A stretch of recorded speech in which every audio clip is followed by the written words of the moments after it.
The story begins with Yamada finishing another game in just 3 days. Bored, he searches for a new hardcore game and finds a mysterious new game that never ends. It has an extreme difficulty setting called Hell Mode, finding the game exciting. He selects it, and from the character list, he chooses a newly released summoner class with maximum stars. As he clicks start, he's suddenly pulled inside the game. In another world, a baby is born and his father happily lifts him up and names him Alan.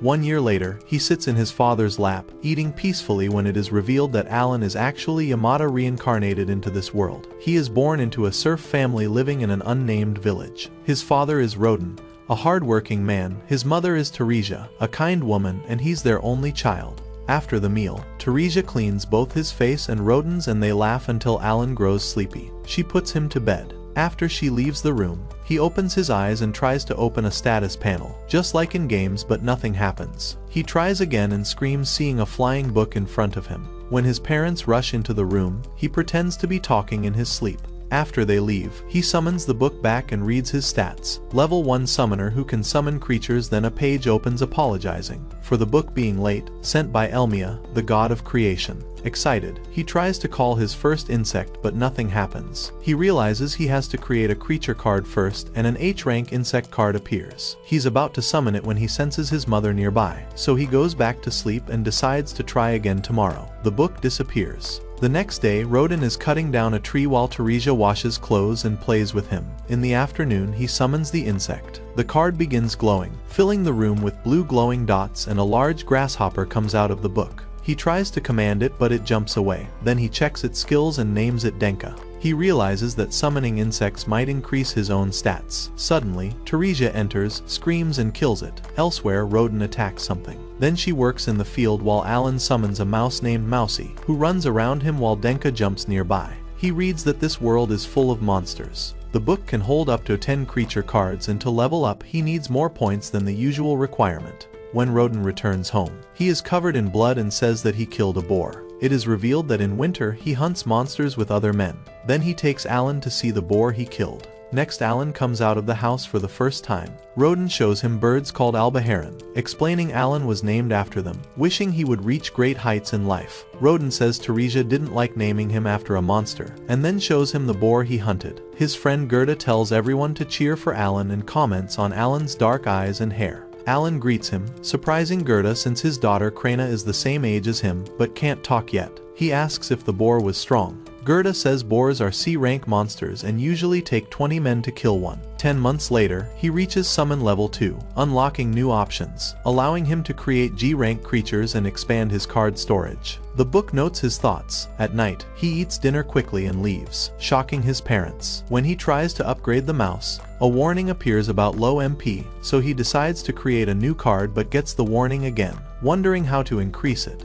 By the time he is 3 years old, his abilities and storage have increased, and he combines 2 G-rank cards to get a G-rank bird with a voice mimic ability. He says it could be useful for tricking enemies and decides that to become a top-level summoner, he must understand everything about the creatures. Suddenly, he falls into a hole made by a rat mole and says he needs help. Then, hearing Krena's voice, he says trouble is here, and they begin fighting using wooden swords. She is good and he can barely keep up, finally breaking his sword. She then tells Rodin and Teresia how she defeated him. Teresia tells her to go home and she leaves. When he wakes up, he takes the vegetables from Teresia. That night, he offers to help in the fields as Teresia is pregnant, hoping to increase his strength, but she says he is too young to work and Rodin tells him to enjoy life while he can. He really wants to increase his strength, but understands their point. They ask him why he throws rocks at the tree. He says he's training to fight big monsters like Daddy. Then she asks if he'll protect Krena and he agrees. Rodin says he looks forward to his appraisal ceremony, where 5-year-old children show their talents, and if he is talented it will help them get rich. During a snowy day, he trains Denka and can summon a creature for an entire day. He hides the book to play with Krena only to lose again. Then Rodin makes fun of him and calls Teresia, who panics when Denka jumps onto her leg. She says it's fine, but she is in pain, so Rodin sends Krena to bring her mother. Because Teresia is in labor, Alan heats the water while Rodin panics about what to do next. Just then Krena's parents, Mathilda and Gerda, arrive to help. Mathilda orders the men out and they sleep outside. They wake up hearing the baby crying and Rodin names him Mash. Teresia asks whether the name comes from a monster again. He hesitates to answer, but she laughs. Alan wonders why he was reincarnated into this family. He says his life is better than his lonely past life because nothing is holding him back from becoming a skilled warrior in this world. Then he meets his little brother and says that he has an amazing family. Next, Roden takes 5-year-old Alan to the appraisal ceremony, where if he succeeds, their family could become rich. Roden tells him that there will be many children he must compete against. Soon they see Gerda and Krina waiting for them, and together they head to the village. Krina says if she wins, she wants to be a swordswoman. When they reach the venue, Alan notices many well-dressed children and wonders if he's truly ready for the ceremony. The door opens. A hooded priest says they all have an equal opportunity to become heroes. Then a woman says 2 of the past heroes were serfs by birth, which makes Alan remember the other modes in hope that he too can become a hero, and they enter the building. Inside, Alan notices a statue of Elmata, the god of creation, who sent him the book. Then the priest explains that each child must place their hand near a crystal ball which will reveal their talent. The village chief's son is called first. When he puts his hand on it, his abilities appear on a screen which looks like a page from the book, and his talent is revealed as a merchant, making the chief happy. Alan looks confused, so the book appears to explain that a person's talent decides their social rank. Next, a boy's talent does not appear, which means not everyone has a talent. A boy named Dogera is revealed to be a rank axe user, and he celebrates. Then one by one, other children take their turns, and then it is Krina's turn, who runs to the ball. It glows brightly, revealing her talent as Sword Lord, shocking the priest. The serfs feel proud of her, but she says she wants to become a swordswoman. Alan is happy for her.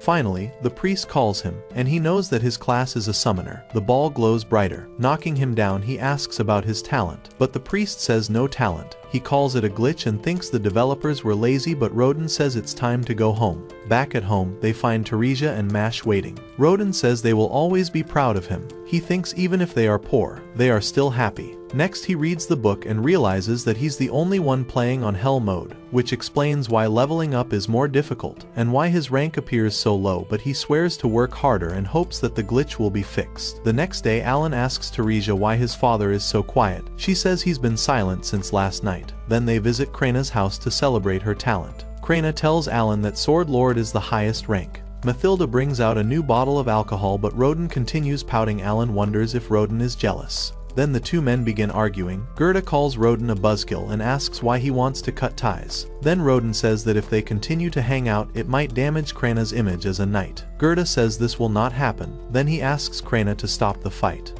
But the wives handle the situation and they sit silently. Mathilda says they've always been like this, and Theresa says all 4 of them are childhood friends. After marrying, they moved outside the village and built the houses they live in now. Rodina and Gerda begin drinking together. The next day, Gerda is informed that the knights are coming to meet Krena. In the village, everyone wants to see the young Sword Lord. Dogera calls Alan a loser, but Krina defends him, saying that he's stronger than him. Soon the captain of the knights, Zenoff, arrives, and the village chief calls Krina and Gerda forward. Krina is excited as becoming a knight is her dream. Alan worries that she might leave him, but Gerda says she's too young. However, Zenoff wants to start her training. Soon he orders his vice-captain to get ready and announces a duel. Gerda asks him for mercy, but he threatens to execute them on the spot. When she sees a sword she'll use, she says she's ready. Then the duel begins between her and Vice-Captain Lybrand, and she attacks first. Dogera says she's amazing while Alan hopes she can impress them. When Lybrand attacks, she manages to keep her balance, but he kicks her away. The knights stop Greta, Roden and Alan from helping her. She stands again with a magical glow around her and charges forward with more strength, cutting his sword in half. Zenoff ends the duel. She says it was good. Lybrand admits defeat. The crowd cheers loudly, making Greta proud seeing the broken sword. Zenoff apologizes for doubting her and says they should discuss her future. At the chief's house, they have a feast. Alan notices the delicious food and says it looks tasty. Zenoff says that the Lord sent him to see if she's really a sword lord, and that he was also ordered to name the village after her. The chief accepts the honor. Zenoff explains that families often exaggerate the children's skills who later fail to meet expectations, compromising the safety of the royal family. Then he apologizes to Gerda for his harsh behavior and tells him that she can join the academy at the age of 12. Dogora asks if anyone can become a knight and his father introduces him. Then Zenoff says that an instructor will be appointed in the village to train children for the academy. Krina tells Alan to study together, but Dogora calls him a loser, and the two start arguing. Next, Zenoff recognizes Roden the boar hunter and calls him a legend. Alan recalls the big boar Roden killed. Zenoff says he has heard that Roden is a skilled hunter and is glad to meet him. An excited Alan calls him a superstar and they return home.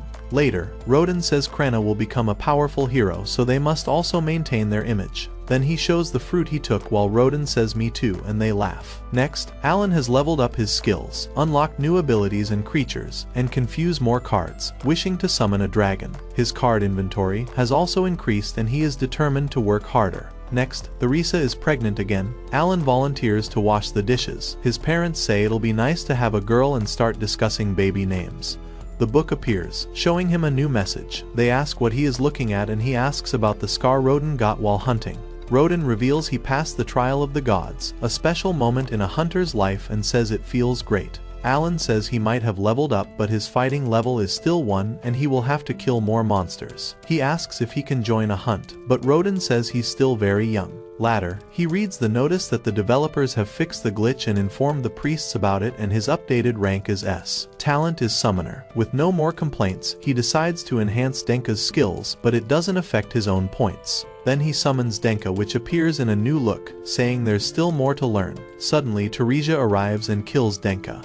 The next morning, Roden leaves for work while he decides to enhance all his cards and wishes Roden good luck. After doing the laundry, he tries to fuse multiple cards to create a new card and finally unlocks a new card, Green Grass. He wonders if it's some kind of insect with the highest MP, allowing him to do more things, and wonders how much time it will take to reach the next level, and summons the grass. An apple appears, which he names Apo, whose ability is aroma. He tells it to show its skill. It goes underground and a plant grows with a nice smell. Then Teresia appears. He tries to make Apo disappear but fails. She notices the plant and wonders how to use it. Next he trains with Krina and gets defeated again. Noticing his sword skill has leveled up, he wonders if he should summon a creature in front of others. Next he throws rocks at the tree, which seems useless. He also has to look after Mash, do chores, so decides to quit practicing his throw. While Mash walks away, he asks what the trees are and he decides to look it up in the book. He learns that due to Apo's abilities, he can perform more activities, and then looks at the birds. Later that night they're still waiting for Roden when they see men bringing an injured Roden back, who got injured fighting a boar. Gerda says they applied a healing herb. Teresia asks how he got it and he says the knights gave it to them and thanks them. Another man says it happened because of a stupid commoner waking up Mash, but Alan takes him back. After others leave, Teresia asks Gerda what really happened. He says that the chief wants them to teach some commoners to hunt more boar, as the meat can be traded for goods, but hunting is dangerous for inexperienced people. But this time they came along with them to see Roden, who has been popular since Zenoff praised him, and they assumed that Roden would save them. He says they were against the idea but had to follow Chief's orders, so they trained the amateurs. But 3 lazy guys don't want to train by serfs. When the hunt started, a boy led a boar toward them. While trying to save someone, Roden got injured. Fortunately, they killed the boar. In the morning, Alan says he'll take over, but she tells him to rest. Then Roden wakes up and they hug. Alan thinks that in his previous life, he was alone, but now he has a caring family and must protect his siblings. Then Gerda arrives with food and says he's gonna help them while he recovers. Alan says he will protect their family. Next he draws water from the well, carries the buckets home, shocking the villagers, and decides to get serious to increase his physical abilities because family comes first. Then he informs his mother that he'll work on the farm with Gerda and pulls out potatoes using one hand. Then the village chief comes to visit, asks about Roden's health and orders the lazy man responsible to apologize. Roden tells him to be careful, but Teresia says that because of him, he nearly died. Then more villagers come to visit him, happy to see him, and think his parents are the best. Later he works in the field, summons multiple frogs, setting traps to capture the birds, but the plan seems to fail until a bird comes towards them, but it turns out to be a monster that kills all the frogs and decides to leave. Seeing his stats page, he stays to fight and attacks it but is thrown away. Then he summons some wolves, but they are defeated as well. He struck again and thinks he's weak due to all the summoning. Then he blocks its beak with his sword. Then the monster screams, giving him a chance to summon 2 energy-sucking bugs that drain its energy, but it fights back. He then summons the wolves and bugs, and they attack it, defeating it. For this, he gains 100 points, making him happy for defeating his first monster. Then he takes its dead body home, surprising everyone. Krina calls him amazing. Rodin says he has a cut on his cheek, but he says he's fine. Gerda looks at the monster and notices bite marks, but he says he was focused on fighting. He didn't notice, however he notices a bump on Gerda's head, assuming Krina hit him. Next, he and Gredz drain the monster's blood so the meat can be eaten. Greta says they have to send some meat to the nobles. He says it's unfair. Then Greta pulls out a magic stone from its body and says it is useless for them but falls under tax. Then he says they can negotiate with the chief because a child hunted the monster while his father is injured. He then tells him his idea. At the chief's house, they present the monster and offer to pay only the wings as tax. The chief thinks about it and says they have to deliver more meat to the lord, which is why commoners join the hunt. Gerda says that since Rodin is injured, who will hunt for his poor family? Alan says he's hungry and pretends he is too weak to stand, which makes the chief agree. Their plan succeeds. Then he says they will give him only wings from now on, but Gerda tells him not to get greedy. All part of their plan, and the chief agrees to their terms.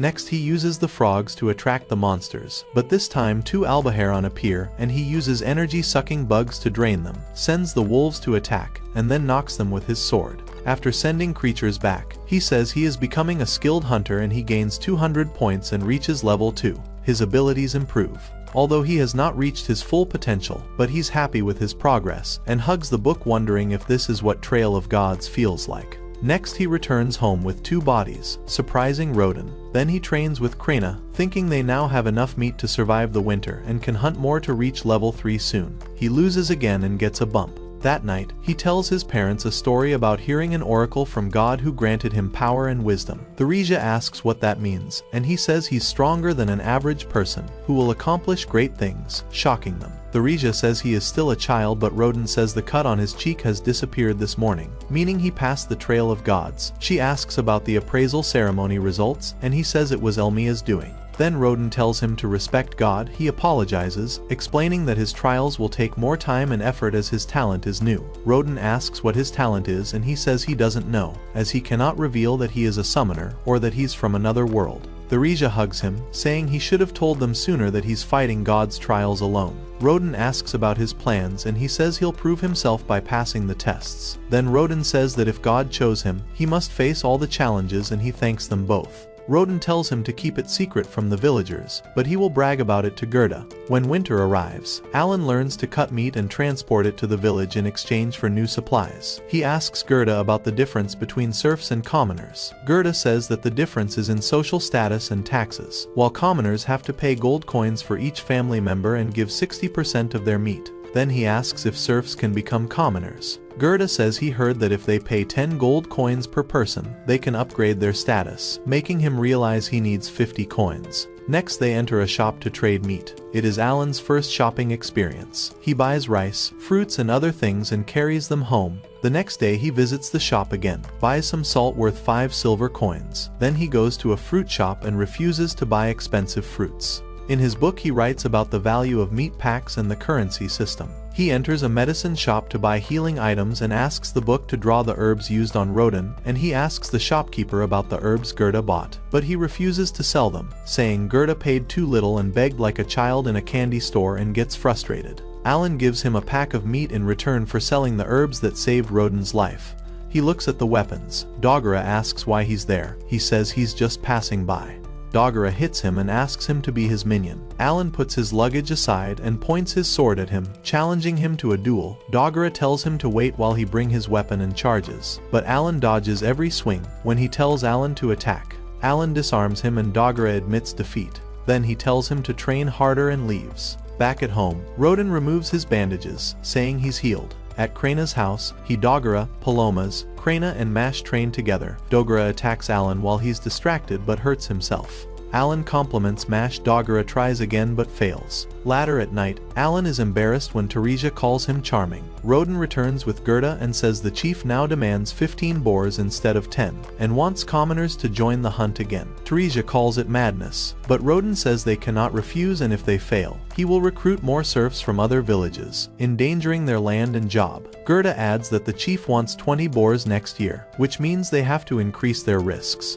Theresa says it's awful. Then Alan says if they keep meeting targets, the chief will keep increasing them and eventually force new recruits. Gerda tells him to be quiet, but Roden asks if he's saying they let commoners join them. He says yes, but Gerda is against this idea, and Alan tells them to give the commoners easy jobs, and because he has experience in training beginners from games, he will train them. Next Roden and Gerda head to meet the other hunters. Roden is happy to rejoin them and tells them that they will adopt Alan's strategy, but he will only observe. Alan says he will not get in the way but actually wants to take part in the hunt. However, Roden doesn't allow him, so he agrees to watch the new hunters and hopes Roden doesn't get injured again. Then the man responsible for Roden's injury apologizes and Roden tells him to be careful. Then Gerda says it is time, the gate opens, and they proceed ahead. Alan looks at the mountains for the first time, from where the boars come down in search of food, and according to legend, a white dragon is said to live somewhere in these mountains. Inside the forest, Roden orders the team to spread out. After some time, two hunters lead a boar toward the trap where the team holds it and the strike team attacks. Alan watches and thinks that his father's plan is still working even after 10 years. Then he orders the new ones to go ahead, and on Roden's signals, they attack as well and the team finally kills it. The new hunters are happy they passed.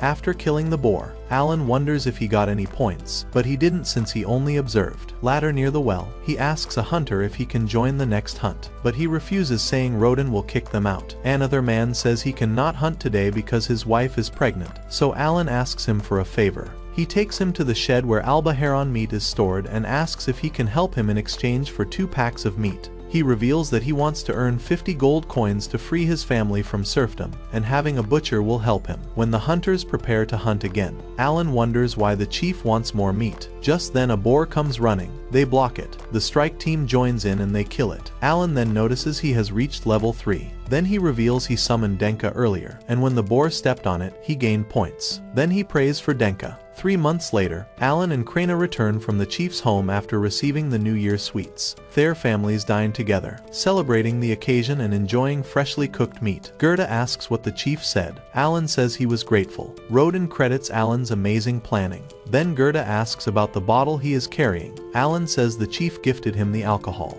Alan tells Krena that they should start training MASH from tomorrow. Then Roden and Gerda ask him to give them the bottle, but he refuses, saying it's his gift. However, he agrees to give it up if they defeat him in a contest. Gerda says fine but asks what he will get if he wins. Roden asks what he wants. He says he wants to hunt a boar next time, and they realize they are trapped, and they accept the terms. Mathilda says it will be fun. Then Alan reveals the contest is arm wrestling. Gerda says he'll win the alcohol bottle, but Alan says he's stronger. Now, when the match starts, Gerda tries hard but Alan surprises everyone and wins.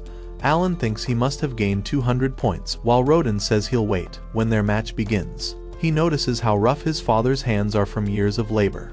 Roden says he's proud of him and he plans to use his full strength. When Krena says go, they apply their full power and Roden manages to win. He states his father is strong and gives him the bottle. Then he and Greta enjoy the alcohol. Alan believes his father's strength is equal to a D-rank monster. Mathilda and Teresa encourage him. Roden says Alan is not weak, but he's just stronger for now. Alan says the day will come when he wins. Next, a drunk Gerda asks Mathilda for more food, but she strikes him, and Alan wonders if she's a black belt. When Alan turns 7, he becomes a level 4 summoner, unlocks many new creatures and gains more MP than before. He reads that he can now summon E-rank creatures, has increased card space, but wonders what storage means. Then the book turns a page revealing a dark square. He picks a piece of wood, throws a rock inside, then puts his hand in it, realizing it's a strange space used for storing objects. Then he inserts rocks and wood inside it and learns that he can store anything if it fits. But he feels this feature is unlocked earlier than expected,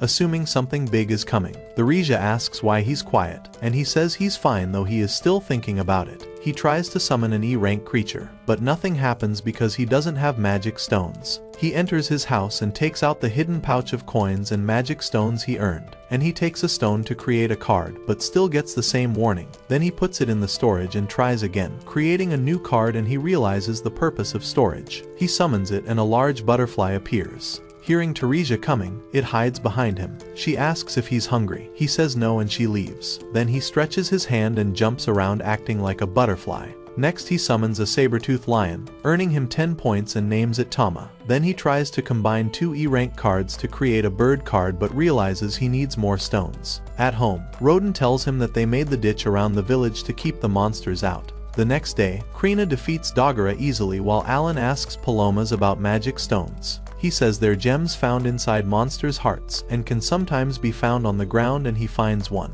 Alan thanks him and decides to explore around. Standing alone, he learns about the E-rank creature's abilities. Suddenly the wind blows a card away, summoning a bird warning him about a boar attack. A plant creature heals him. The butterfly releases sleep powder. Then he tells Tama to attack the boar and kills it.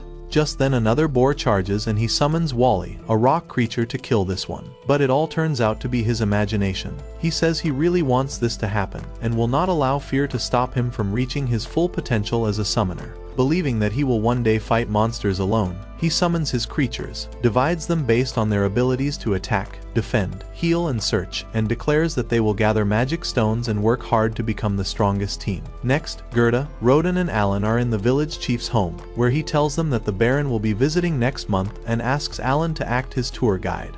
Gerda suggests giving Palomas the job, but the chief says his son is not suited for the task. The chief tells Alan he has to escort him during the hunt. He praises his ideas and believes he will do a great job, but Alan is only focused on upgrading his and his family's social status. Roden says he can refuse, but after thinking for a while he agrees. The next day, the royal carriage is in the village, and the chief welcomes Baron Granville and his daughter, Cecil. They all go to the chief's home for lunch, where he praises Chief Deboji for developing the village. He apologizes for the increased meat demand, explaining that it was the king's direct order after Viscount Carnal lied about the hunting process. They all eat the food, and both Baron and Cecil say the food is delicious and ask for the dish's name. Deboji doesn't know, so Alan explains that it's an Albaharan meat dish, which he hunted yesterday. Baron asks about him. Deboji says he is Roden's son. Zenoff says Roden's legend. He says he'll serve as their guide. Baron asks if Roden is a former knight, and Deboji says he's a serf, which angers Cecil, but Baron tells her to behave properly. She apologizes but stares at Alan. Zenoff says if they fail to meet the target, the knights will take over hunting. Then Cecil says she'd love to see knights hunt boars, and Baron tells him to teach the knights, but he says hunting 20 boars would be easy for them. Then they reach the border gate, where Baron tells Zenoff to be careful. They pass through with Cecil riding with Sebas and Alan with a knight. When they reach the watchtower, he greets Cecil, but she ignores him and climbs up, followed by Baron and Zenoff. Alan watches the hunters arriving and says their armor is made from the dead monster's remains. He explains that some hunters lure boars from the forest, which takes time. Then Zenoff asks if Krena is training. He says yes. Zenoff asks him to pass a message that a tutor will be appointed for her. Suddenly, the hunters return with a boar. One team traps it with large shields. Then the strike team attacks. And finally the new members join in. As the Baron watches carefully, Zenoff praises their armor and Cecil faints. When the boar is killed, Zenoff calls them worthy warriors and Baron says impressive. Just then 2 more boars run in. Zenoff orders the knights to help, but Alan tells him to stop as the hunters can handle it. Roden tells the team to split into 2 groups, each blocking 1 boar. Alan reveals that for many years the hunters have given their best to pay 60% of the meat as tax. Then Roden kills the final boar, its blood spraying like a fountain, causing Kelsel to faint again. With 3 dead boars, Alan says they've already killed 10 boars and only 10 remain. Baron says well done. Then Alan makes 2 requests, to make more shields and to import alcohol from other villages. When asked why, Alan says that excess meat will reduce its value, but trading it for alcohol would be beneficial. Zenoff says alcohol will keep their morale up, and Baron says he'll consider the requests, praising Alan's ideas. While leaving, Cecil warns Alan not to get ahead of himself, loses her balance and is saved by Sebas. Alan calls her rude. Later, Roden, Alan and Gerda appear before the Baron, who praises their hunting skills and rewards them by elevating their status from serfs to commoners. They thank him, while inner Alan is happy and sets his text goal to hunt the white dragon. The Baron says all the hunters with 10 years of experience will also be promoted and expects them to continue working hard. Sebas reminds him of another royal order. The king wants to know how the hunting began. Gerda says that 13 years ago many serf families relocated here to develop the land, but the boars destroyed their storage, causing them to starve in winter. Roden suggested they should hunt the boars, and with limited weapons and knowledge, they started hunting. Baron says it's an inspiring story, but Gerda adds it's also painful as they lost a close friend, and Roden still blames himself. Alan realizes why Roden protected the commoner earlier. Baron apologizes and says they have supported them, so he grants him one request. Alan tells him to get alcohol, but he asks if he could hire Alan as a hall boy. Alan thinks this is a wrong idea, as his dream of hunting a dragon will be delayed. Baron asks Sebas, who says Alan is a smart boy, so he hires Alan as a manservant to the Granville family. Cecil says they can't have a serf in their home, but Sebas says he's a commoner now. Alan thinks of an excuse to refuse, but seeing Roden cry with happiness, he accepts. Back home, Teresia dresses him and says he looks handsome and gets emotional. Outside, Krina says she'll miss him. Then he suggests one final duel to make her happy and calls himself Alan the manservant. Seeing them duel, Roden calls it the best farewell. This time he overpowers her, shocking everyone. He reveals his strength increased through collecting cards, and he believes they'll meet soon as she starts training, and she loses for the first time, but he calls it a draw and they shake hands. Theresia tells him to be careful. He tells Mash to protect the girls, and tells Mayula to be happy. Mathilda says he has grown into a man, and Gerda tells him to be safe. Just then Dogera and Palomas appear. Dogera gives him a weapon for protection, but he trips on his way back, making everyone laugh. Finally he leaves with his parents, escorting him. Roden says the manservant is only his beginning, and he has to work hard. The chief says goodbye. Roden tells him to make them proud, and Teresia tells him to visit when he can. He enters the carriage and they leave the village to start a new chapter. After reaching the Granville estate, Alan is appointed as Cecil's personal manservant. She stands on his shoulders to grab a fruit, but doesn't like its taste. She asks if he knew it was sour. He refuses, but she doesn't believe him and tells him to bring one from the market. Suddenly, he is amazed to see an airship known as a magic ship in the game. Next morning, he wakes up after a good sleep, smells the pleasant aroma from the plants and feels hungry. In the dining hall, he greets the head servant, Rickle. Rickle asks if Cecil is troubling him, and he hesitantly says yes. Rickle tells him to get used to it. He asks why hallboys and manservants are different. Rickle explains the servant ranking system at the Gravels. Manservants are considered part of the family, while hallboys are only helpers. This makes him understand why Roden was proud of him, and he feels grateful to the Baron. While having lunch, Baron's wife compliments Alan for learning the basics. He replies he has great teachers, which makes her say he's a well-mannered boy. Baron agrees but says he doesn't have a talent. Cecil says her talent is wizardess, a 2-star talent, and her brother Mihi is a swordsman. But Baron tells her not to brag about talent.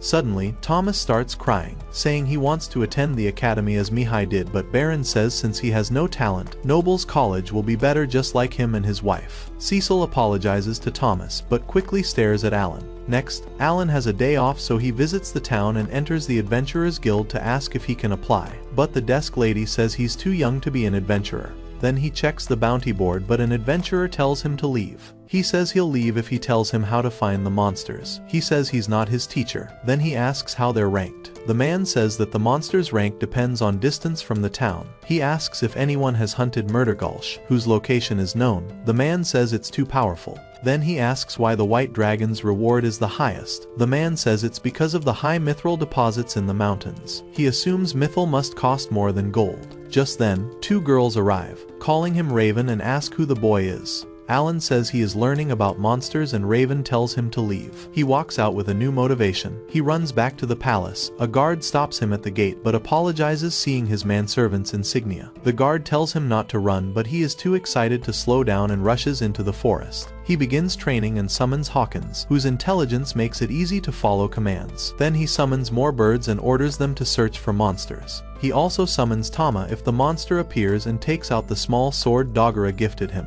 After a while, Hawkins returns and leads him to a group of goblins.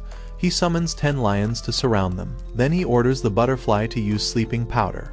Then he throws a stone at one goblin and the lions finish them off. He earns 1,000 points for killing 5 goblins. Then he looks for the magic stones and sends the birds to find more, and with the help of creatures, he kills 5 rabbits and 80 goblins, climbs 2 more levels and dances in celebration. He sends them back and notes that he must use the magic stones wisely. He tells the birds to find more monsters, but they can't see at night, making him worry about returning safely. 1 month later, he buys 3 silver balls from a weapons shop and reveals he has reached level 12. When he returns to the estate, Sebas tells him to follow him. He stands before the Baron, who is impressed by his performance, but asks how he spends his day off. He says he hunts monsters. Baron asks why, and he says that as the son of a great hunter, he cannot stop. Baron says it's fair and he'll not stop him. Sebas asks not to sell the rabbit meat to the butchers but instead sell them directly to the estate. He agrees as he can now hunt openly and earn money. After 6 months, he's sitting in the forest, reading and eating,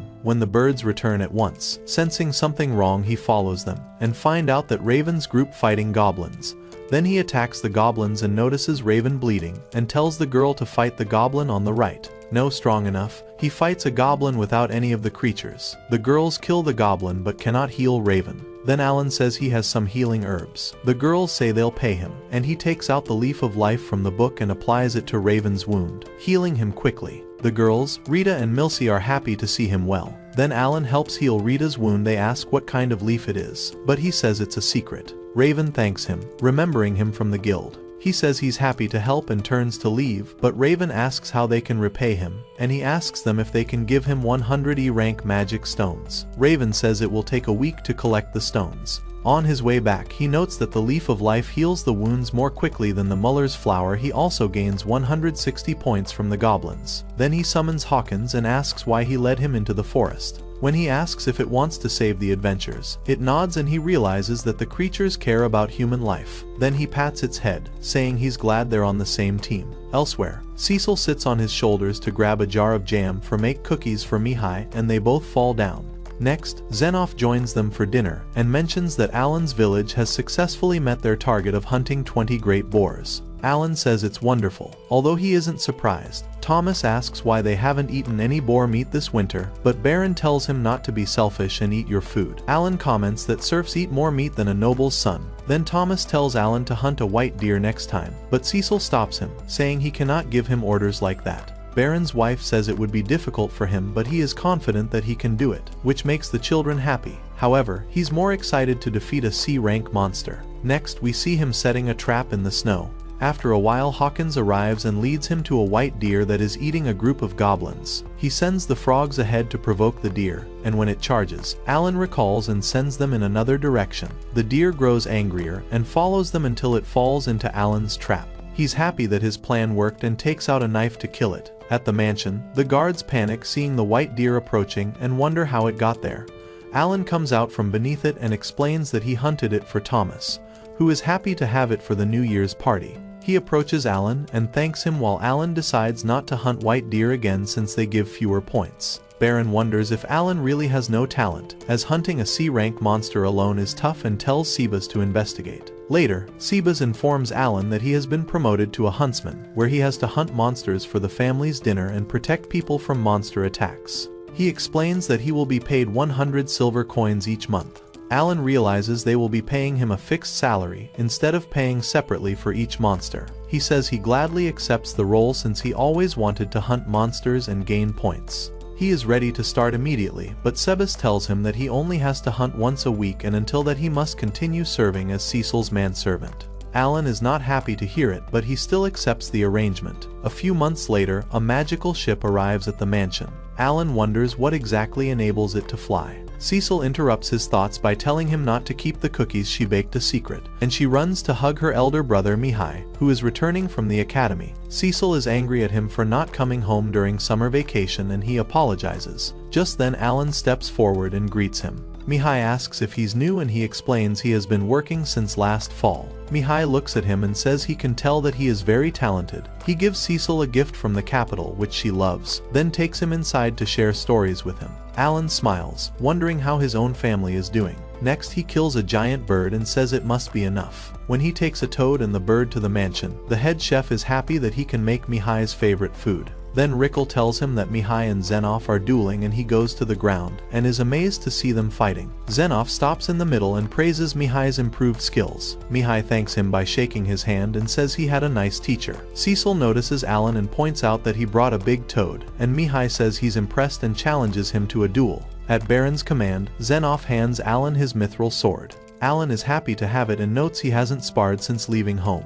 However, having reached level 20, he feels his high stats increase his chances of winning. When the duel begins, Alan charges forward and swings his sword, but Mihi blocks it and counters with swift attacks. Alan struggles to keep up with Mihi's fast speed. He thinks that he's really tough as Mihi blocks his every attempt. Mihi's mother worries, but Zenoff reassures her saying he'll be fine as he's now a well-trained soldier with more experience than Alan. Just then, Mihi disarms Alan and wins. He praises Alan saying he is talented and Alan thanks him, though he is sad that he couldn't defeat him, and Cecil also compliments both of them. Thomas asks Mihi how he became so strong. Mihi reveals that he cleared the dungeons during summer vacations. He says that life at Academy is difficult but he got opportunities to learn from famous swordsmen. Alan says fighting in the dungeon as homework is really impressive. He expresses his desire to fight with Mihi again in the future. Mihi agrees and asks him to take care of his sister until then. But Alan really wants to rise above the ranks of a servant and figure out a way to leave the Baron's family without shaming his father. A few days later, Mihi leaves on his ship. Alan wishes he wants to fight in the dungeons as well. Suddenly, a crying Cecil turns to him and says something got into her eyes. Next, Viscount Carnal visits the mansion and says his country is more beautiful than Baron's town and laughs. Then Alan serves him food and recalls that Rickle told him that the Viscount outranks the Baron and that they are old rivals. Viscount eats the meat and assumes it must be the famous boar meat, but it is actually a horned rabbit as the Baron doesn't want to feed his enemy with expensive meat. Alan notes that Baron is really pissed, as it was Viscount who suggested the king increase the boar hunting quota for the Krenna village. After finishing his plate, he asks for another one. Then we learn that Granvelle and Carnal lie on opposite sides of the White Dragon Mountains and have multiple mithril mines, but because the White Dragon is active on the Granvelle side, they are suffering from economic crises like Carnal did about a century ago. Baron asks the Viscount why he's here. Viscount says that he wanted to share the result of his youngest daughter's appraisal ceremony. Alan wonders whether Mash's talent is spear user, but he's confused because Viscount's daughter is talentless, and he is happy while Baron is upset. Then Viscount says that Baron's two children are talented, but the Baron says that they have to fulfill the noble's duty.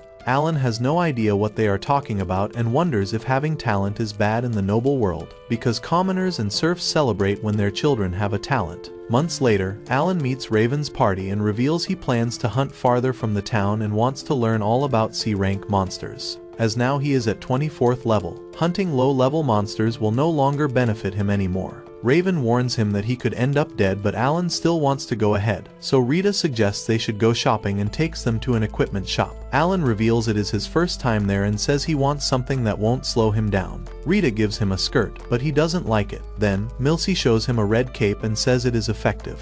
Next, we see him running in the forest wearing it, and Hawkins takes him to a sleeping C-rank orc. He summons his Tama squad to attack it. They manage to wound it, but seeing the monster fight back, he tells them to keep attacking it, and he gains 1500 XP for defeating the orc. Then he takes its magic core and is happy that he can now defeat C-rank monsters without traps. Still, he reminds himself that he has a long way to go before he can defeat Mihi. Next, Hawkins leads him to a C-rank armored ant. He thinks he needs to be careful because Raven almost died from a swarm of these ants. He sends the Tama squad again. However, their attacks couldn't cause any damage, and the ant ends them. Next, he sends butterflies to use their sleeping powder. When the ant falls asleep, he stabs it but couldn't pierce its armor even though he has a high attack stat. It starts moving, so he stabs it multiple times and kills it. He gains 3000 XP points, but he couldn't get its magic core as its armor is too hard. He realizes that physical attacks are not helpful, but he notices that his intelligence stat is high so he can learn magic now. Later, he asks the professor if he can cast magical spells, though Cecil reminds him that he is talentless. The professor says that they can find it out. He tells Alan to hold the crystal ball and explains if it glows he can do magic. But nothing happens when he puts his hands on it. The professor tells him that he can't do magic, so he gets disheartened and begins to think the summoner class is a joke. Next, we see Baron's family having a meal when the alarm suddenly rings, and Rickle enters to report that a murdergulch is approaching the city. Sebas asks if he's sure and he says a guard reported that it will reach the south gate in 2 hours. Baron asks about Zenoff. Sebas replies that Zenoff is away on a hunt and won't be back for 2 days, so Baron tells him to ask the Adventurers Guild to protect the city and evacuate the citizens. Although Cecil tells Alan not to go after the monster, he insists that he has to go fulfill his huntsman duty today. Then he runs towards the gate, recalling that Murdergulch is a B-rank monster, but he notices his MP is not recovered yet. The guards help people evacuate when suddenly a man says that his wife and daughter are trapped in the carriage. Alan notices the Murdergulch is grabbing it, so he throws an iron ball at its eyes and challenges the monster. The guards tell him to come back, but he throws another ball and says he will lead it away from the town. Suddenly it charges, but he escapes in time and runs towards the forest with the monster chasing him. He realizes he still has 0 MP. The monster attacks him, but he escapes and notices it is making fun of him. When he recovers his MP, he quickly makes a strategy to summon 36 butterflies and orders them to use the sleeping powder. But it destroys them all and growls at him. Alan continues running, trying to keep distance. Eventually, he manages to lose it and rests for a moment. He is glad that he is able to lure it away, and then takes out his cape and prepares to return, but the monster finds him again and attacks. But he runs away. After 3 days, he finally returns to the estate and passes out. He wakes up to see Cecil and Sebas in his room. She is happy to see him okay, and Sebas asks if he remembers what happened. He says that he has been running for the past 3 days trying to hide from the murder gulch. Sebas tells him Baron wants to see him. Next, he stands before Baron, Sebas and Zenoff explaining that he wasn't strong enough to fight, so he only led the murder gulch away. Zenoff praises him, saying that in the absence of the knights, he acted bravely to protect the city. The Baron rewards him with 10 gold coins plus another 10 coins from the family he saved. He is excited, thinking he can buy more equipment now, but the Baron tells him not to go too far from the town in the future. Next, he defeats an armored ant using his new mithril sword and he takes its magic stone. Then he orders one Hawkins to scout the area while he takes out some items from the storage, and does an experiment with another Hawkins to see what is inside the bag. It knows he put a fruit in it. Then he summons another Hawkins and asks the same. It also points to the fruit, but when he calls the one flying and asks the same, it doesn't know what's inside the bag. Then he summons the fourth Hawkins, and it knows the correct answer. Then he summons Popo and asks the same question, but Popo doesn't know the answer. So he concludes that information is shared only between the copies of the same creature and only among recently summoned ones. The birds look confused about what he's doing. Then he realizes that as long as he is alive, the creatures are effectively immortal. Months later, he spars with Mihi again. Alan is now at level 28, but Mihi still overpowers and disarms him. His siblings cheer and Zenoff compliments him, but Alan is full of rage that he still isn't strong enough to defeat him. Then Mihi says he has improved and encourages him to keep training. He also says he can rely on him to look after Cecil when he's not here, but she tells him to focus on his skills. At the dining table, Mihi is surprised to hear Alan fought against a murder gulch. Cecil explains that he just ran away for 3 days and then slept like a baby for the next 2. Thomas asks Mihi if he can defeat one, but he says B-rank monsters are still too strong for him. Just then, a knight arrives and reports that the white dragon has migrated. Baron asks if he's sure while Alan recalls that the dragon is worth 1,000 gold coins. The knight says adventurers have seen the dragon heading toward the carnal city, and Baron says the day has come. He orders Zenoff to send some knights to inspect the mines, though Zenoff suggests they should first verify the news and then head towards the mines. Mihi asks him if he can join them to clear the path to the mines, but he refuses, saying it would be dangerous if the dragon returned for some reason. And his mother tells him to focus on his studies, and he agrees. But Alan thinks that if the knights clear out all the monsters, he'll no longer be able to kill them, and he needs to come up with a plan. The next day, he notices that he is at summon level 5, and he has even obtained a new share skill. He recalls it took him 2 years to raise his summon level by 1 and he needs 30 million points to reach the next level. He also notes that his inventory space has increased to 50 cards, meaning he can summon more creatures. But he wonders if the share skill allows him to share something between the creatures, so he decides to test it and summons Hawkins. He realizes that by sharing skills he can look through the creature's eyes. He orders it to fly away and look at the forest from above. He notes that he can look from his and Hawkins' POV at the same time. He can also control his movements and even use his special abilities from a distance, meaning the shared skill isn't limited to a range. He wonders how many creatures he can share his vision with and summons 3 more Hawkins. Now he can see from all of their POVs. He compares it to real-life multiboxing,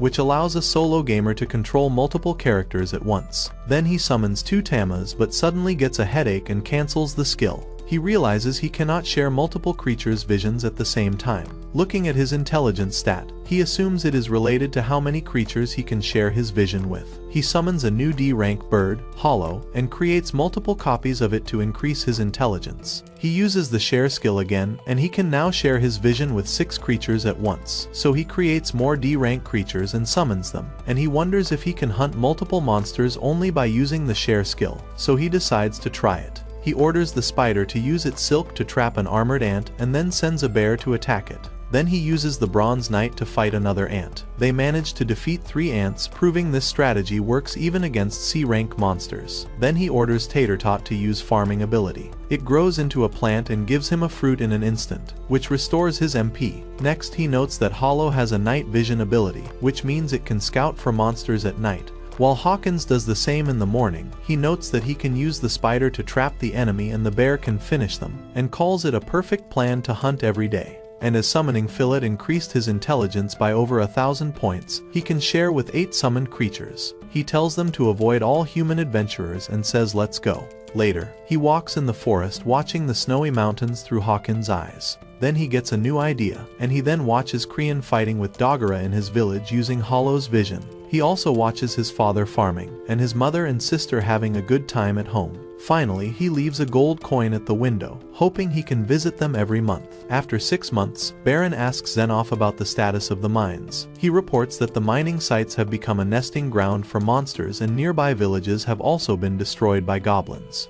Baron says he didn't expect the situation to become this messy, and says that the nearest mines must be repaired and reopened as soon as possible. He then asks what Viscount Cornell has been doing. Zenoff replies that he tried to continue the mining but faced the White Dragon's wrath, so Baron tells him to proceed with caution. Suddenly, Alan's book appears, informing him that he has earned 15,000 XP after his creatures defeated an orc. He says once he turns 12, he'll leave the Granvilles to become an adventurer. Until then he will hunt as many monsters as possible. Next, we see an army of goblins charge toward Alan and he sends his creatures into battle. Hawkins scouts from above, while the bears attack the goblins and the spider fights the goblins on the tower. When the goblins try to retreat, he orders the bears to block their exit. Soon the Goblin King appears, but the bears are not afraid of him. When they defeat the monsters, Alan earns more than 4,000 XP and he says he's going to wipe out all the goblins. A year later, Mihi returns after graduating from the academy. Cecil greets him and he says that she has grown up. As he and Alan get ready to spar, Thomas and Cecil notice that their brother is acting strangely. Alan notes that as he's 10 years old, the restrictions on his stats have been lifted. He reveals he has created 30 copies of Spidey and 20 of Teddy, and states that Mihi didn't have to ask him to not hold back in a fight, because he never did that. As the duel begins, he charges forward, shocking Mihi with his speed. However, Mihi manages to block every strike. He struggles to break through Mihi's defense and wonders if Mihi can read his moves. When Mihi attacks, he barely manages to defend himself before being defeated again. Frustrated, Alan questions why he still cannot win, even with his superior speed. Mihi praises him, saying he never disappoints. He thanks him, but Mihi ignores him and approaches his father, who says it's clear that he has been working hard for the past 3 years. Cecil tells Alan he's good but still not strong enough for Mihi and suggests taking lessons from him. Then Mihi tells them he must leave to fulfill the noble's duty. Thomas asks what that means, but he can't tell them. Cecil asks when he's leaving, and he replies tomorrow. She tells him she was excited to spend time with him, but he says he'll be back in 3 years, which makes her cry. Alan now understands what Viscount and Baron meant by noble duty that day and wonders what it means. The next day, Mihi says his farewells and approaches his carriage. Before leaving, he hugs Alan and asks him to look after his sister and promises to make the Granville name proud. Alan wonders if Mihi was really scared or if it is just his imagination. Next, Hawkins scouts an orc village. Alan, now at level 35, orders his team to attack and fight the orcs. When the orcs fire arrows, he orders Braun to protect him. He wonders if he can see his creatures' HP as they disappear without warning once defeated. Then he orders the spiders to attack the archers while they enter the village. Soon enforcements arrive for the orcs, but he isn't scared of them and sends his team to charge. He is happy with the XP gain but notices the orcs are putting up a strong fight. Suddenly, a large energy ball comes towards him, and Braun protects him. He notices 3 orc magicians, and reveals it is his first time facing magic users. They attack with more energy balls, damaging his army, so he throws an iron ball and makes a hole in one of the orcs. Then he takes out more balls, but the remaining orcs hide and continue attacking. He thinks about how he can defeat them now. After that, more orcs appear. He thinks about retreating instead, but he summons more copies of Teddy and pushes forward. When he thinks he's winning, the Orc King arrives on the battlefield and instantly kills 2 bears. Alan realizes he is strong and summons more bears, but the king defeats them all. When he can't summon any more creatures, another energy ball comes towards him. Braun shields him but disappears from the damage. The orcs send another energy ball. Even though the bears try to shield him, he is thrown back from the impact. He heals himself, but he cannot summon any more creatures to handle the king and the magicians at the same time. When he thinks he's defeated, Zenoff arrives and asks if he needs help. Alan is shocked by his arrival. Zenoff says he saw the smoke and came to investigate. He explains he wanted to wipe out the orcs before the knights arrive and recalls all the creatures back. He wonders if Zenoff notices his creatures, but Zenoff approaches the orc king, instructing the vice captain to handle the rest. Alan says seeing Zenoff fight would be amazing, and the vice captain says Zenoff is a powerhouse on the battlefield. When the orc king attacks him, he blocks it with ease and pushes him away. Zenoff continues blocking the enemy's every blow, then Vice Captain moves ahead and slays multiple orcs at once, including a magician orc. The last magician attacks him, but he splits the energy ball into 2 pieces and kills more orcs. Alan says that the Vice Captain also has a unique skill and wonders how he lost to Krena. On the other side, Zenoff leaps into the air and kills the Orc King in a single swing. Alan is amazed that he killed a B-rank monster easily without any extra skill. At night, he returns with them to their camp and has dinner. Zenoff reveals he suspected Alan that he had been fighting the goblins' village. He says that since he became Granville's manservant, he starts getting reports that someone was hunting the monsters outside the city and taking their magic stones. When he hunted a white deer alone and sparred with Mihi, he was sure he was the hunter. Zenoff asks if the creatures are part of his talent. He admits it and knows that his cover is blown, but he will not share the details with him. Zenoff says Baron already knows about his talent, which is why he was promoted to huntsman. He says that is why a kid like him was granted this responsibility. Later, while Alan cleans his back, he promises to keep his secret and wouldn't even report the Baron about it. On one condition: he must keep him informed of his progress. Alan agrees and wonders how he's still alive despite his injuries. 2 weeks later, he celebrates another victory over the orcs and explains his strategy that he attacked the village from all sides and repeatedly summoning creatures until he won. Months later, a royal messenger arrives at the Granville estate with some pages from Mihi's diary and informs that he has been laid to rest. Baron furiously asks how he can die in just 6 months and accuses them of using him as fodder. The messenger asks if he wants to share these thoughts with the king. After the messenger leaves, Mihi's mother starts crying and Alan recalls Mihi was acting strangely before leaving, as he knew that he was going to die. Cecil asks her father what's happening, so he tells everyone to leave the room except her. He explains to her the noble's duties and he reveals that he knew Mihi was going to die. She wonders if it is the only reason she's alive and runs out of the room. Alan watches the whole scene and questions if anything can be done to protect children from this deadly duty. Next, we see him having lunch with Rickle. They discuss how Cecil hasn't left her room since last night. Rickle reveals that Baron himself lost his siblings because of noble duty suddenly. Servants begin panicking as Cecil is missing. Alan runs outside, notices her window open and tells Baron she must have climbed out the window. Without hesitation, he runs out to find her, hoping she doesn't do anything reckless. Next, we see Cecil walking alone in an alley where she takes out the gift Mihi gave her and mourns his death. She recalls reading the pages from his diary in which he knew he was going to die. Alan finds her using Hollow's vision and approaches her. She asks if he's here to drag her home, but he says he's here to fulfill his duties as her manservant. Soon, he realizes she's hungry, so he gives her food.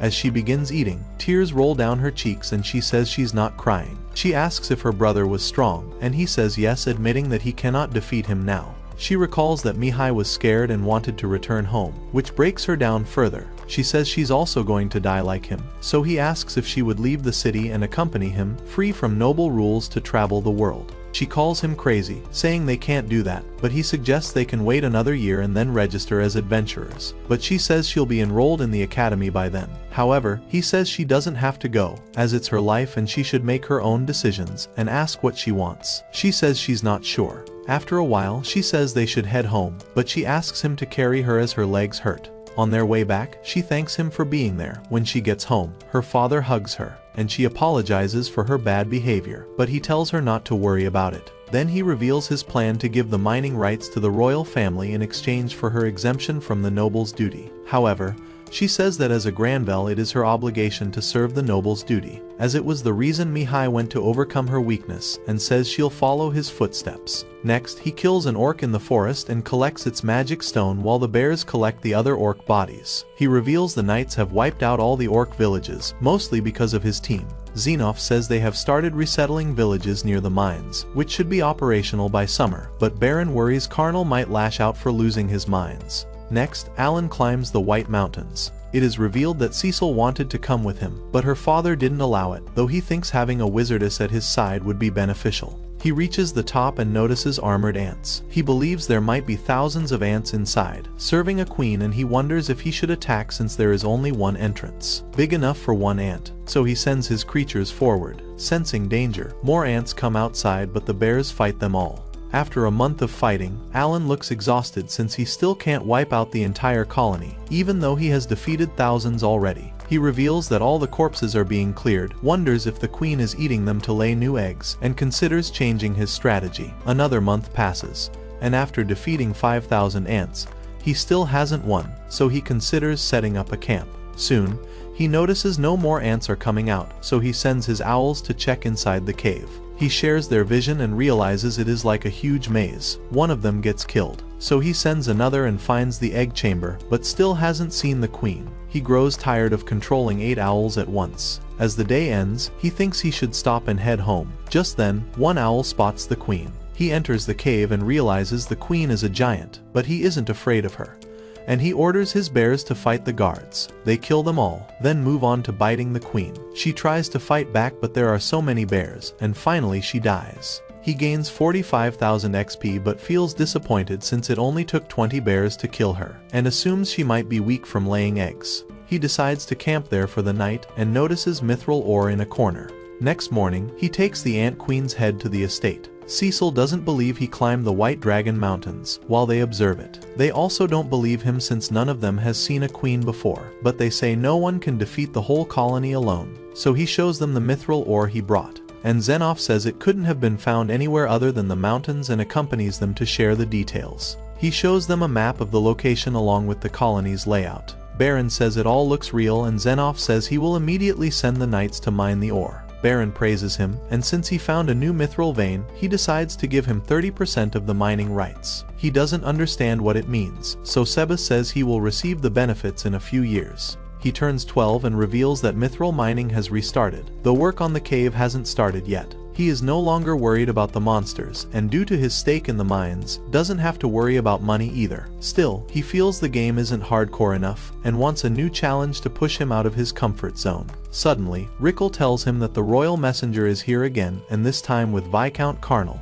Alan assumes he's here to cause trouble. Baron asks them the reason for their visit. The messenger says he is here to present a royal proposal. He explains that since both the Granville and Carnal territories have been suffering from the White Dragon's wrath, they want to solve the problem by suggesting that they both should manage the mining operations on the White Dragon Mountains, and split all the profits equally, and end the generational fight between them. Carnal has already agreed, but Baron refuses to accept it and wants to visit the capital first. The messenger gets offended, but Baron explains he's not going to rush into making a critical decision. The messenger calls him greedy and leaves. Then he says he won't share the fortune after a century of suffering, and tells Sebas they will head to the capital once Zenoff returns from the mountains. Sebas agrees. In the kitchen, Alan cleans dishes and thinks this isn't the right time to ask about a promotion. The head chief asks if co-managing will reduce their suffering even if the dragon returns, and Rickle says it's a good arrangement. Suddenly, they hear a scream. He rushes upstairs to check,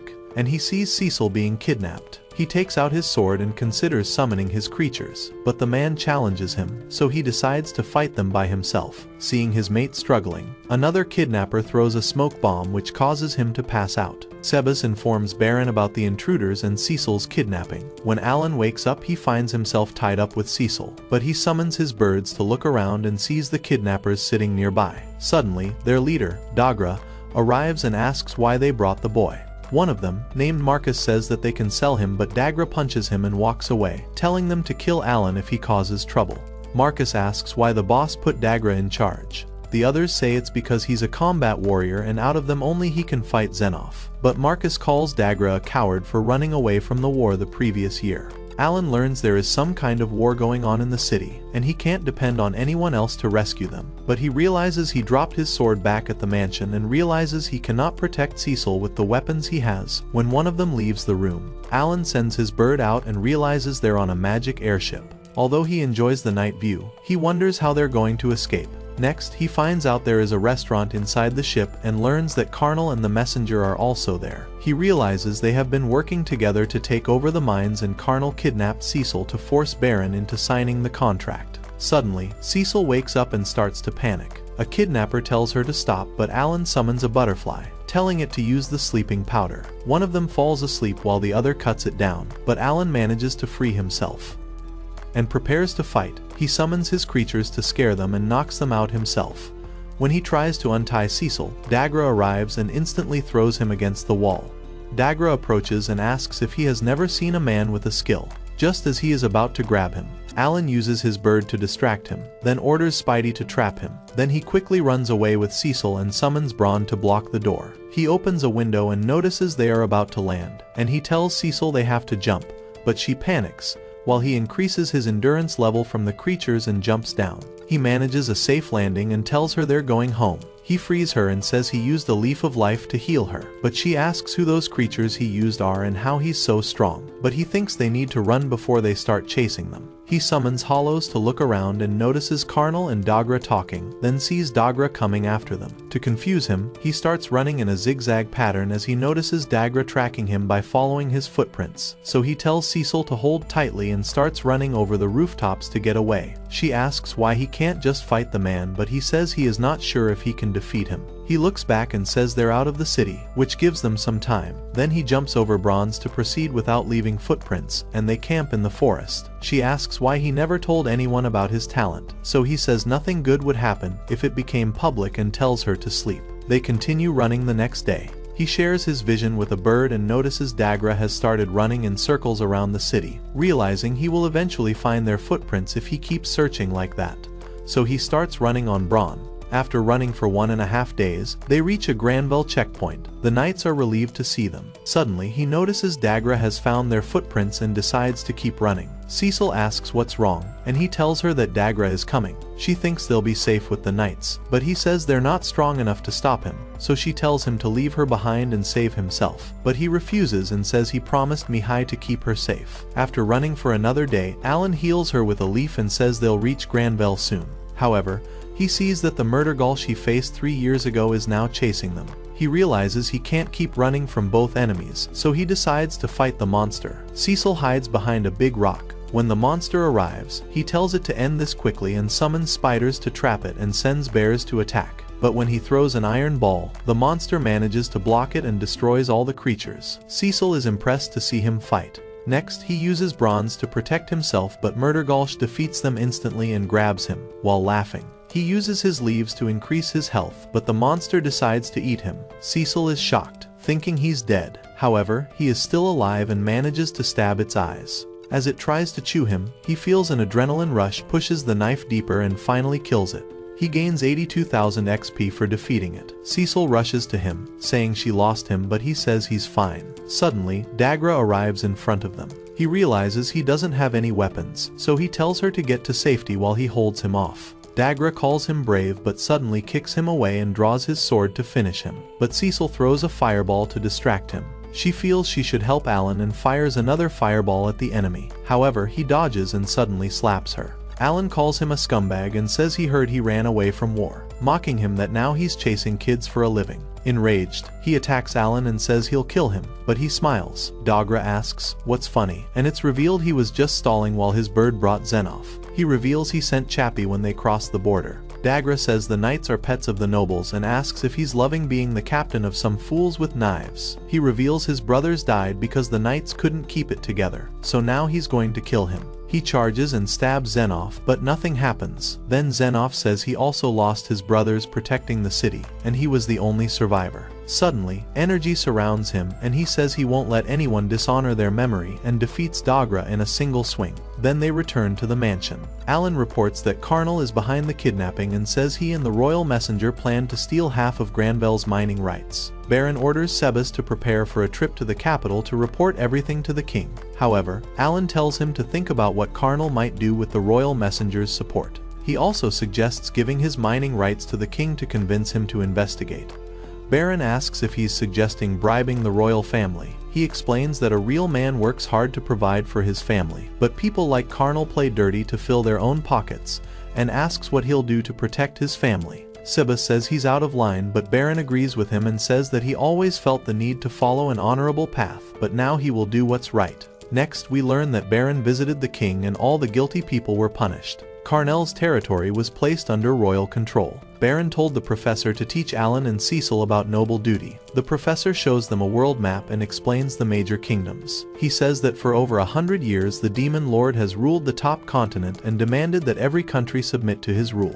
But when no one accepted his terms, he invaded the central continent with an army of dangerous monsters, destroying 4 countries and killing thousands of people. Soon the monsters spread to all the continents, so the leaders of all the countries decided to form the 5-continent alliance, and each country established academies to train children with talent. Still, the war continued until Helmios, the first hero, appeared. At 15, he pushed back the monsters and continued leading the army at 22. Alan recalls seeing the 5 stars characters, hero and demon lord, and believes they shaped the fate of the world. Finally, he explains that the noble duty means that all noble children born with a talent must serve 3 years in the army, and as the war remains intense, many young soldiers die. Later, Baron thanks Alan and rewards him for killing the murder Gulch and rescuing Cecil. Baron continues that he asked the king to pardon Cecil's military service, but he refused due to her wizarding talent, so he offers him 200 gold coins to accompany her to the academy, and then act as her bodyguard on the battlefield. Alan reveals he is a summoner and assures him that he'll do everything in his power to keep Cecil safe. However, instead of money, he asks 2 things. First, he wants his and Kraina's families exempt from the head tax. Second, he resigns as a manservant and wants to work independently to protect Cecil. Baron accepts his demands and gives him a sword, saying that he has been promoted to Viscount and the sword is proof that the Granville family will always stand beside him, no matter what. He considers this the result of his 12 years journey and has found the answer to why he was reincarnated in this world. Being born a serf led him to hunt boars, and then serving as a manservant gave him the experience he needed to attend the academy or fight against the demon lord. He finally understands what Hell Mode really is and why it is the most hardcore game on the internet. And since Demon Lord is a threat to this world, it needs him to help the hero restore the balance, and he happily accepts the quest.